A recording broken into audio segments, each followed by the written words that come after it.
I'm dito as Nagsirate and I won this best fight from Pinoy Champion.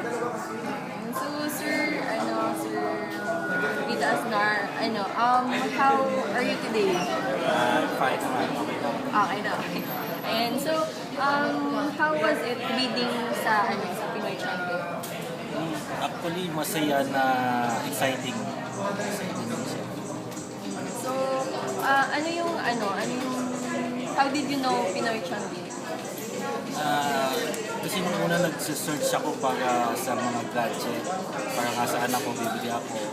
Eh, kakahanap ko, kakasearch ko, yun nga lumabas sa yung Pinoy Champion, naka-quiz ako. Nung tinignan ko siya kung paano gumagana, paano play nila doon. Hanggang sa, yun nga, bumili ako ng beats. Unang napanood lang ko yung iPad Shopon. Tapos, nakita ko nga itong Best Buy. Bumili ulit ako ng beats.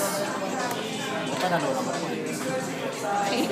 So, how did you feel yung unang first win mo po ng item?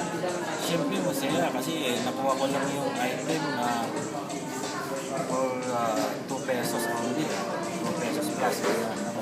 Saka konti lang yung beats na na-win ko sa kanya. Kaya sabi ko, dito na ako.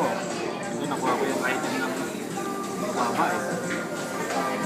So, ano po yung since you are one of our winner circle na po, ano po yung may papayo niyo po sa iba nating viewers? So, gusto din manalo. Kung gusto nilang manalo, syempre kailangan mag-close sila. Siyempre, mag-invest ka. Kailangan mo din mag-invest. Saka pag may gusto ka, mag-bid ka para makuha mo. Last question po. Since, yun nga, member ka na ng winner circle namin, ano po yung tawag dito? Tapos marami ka na rin ng items na napanalunan. So, how did it affect your life so far? Actually, gusto ko nga lagi nasa tapat na ako ng internet. Laging pagbukas ko ng net, Pinoy Champion agad ang bubuksan ko, tignan ko kung ano yung auction ngayong araw na to, kung ano yung mga susunod na auction, kung mga items. Dun pa lang sa unang panalo ko pa lang ngayon, apektuhan agad ako.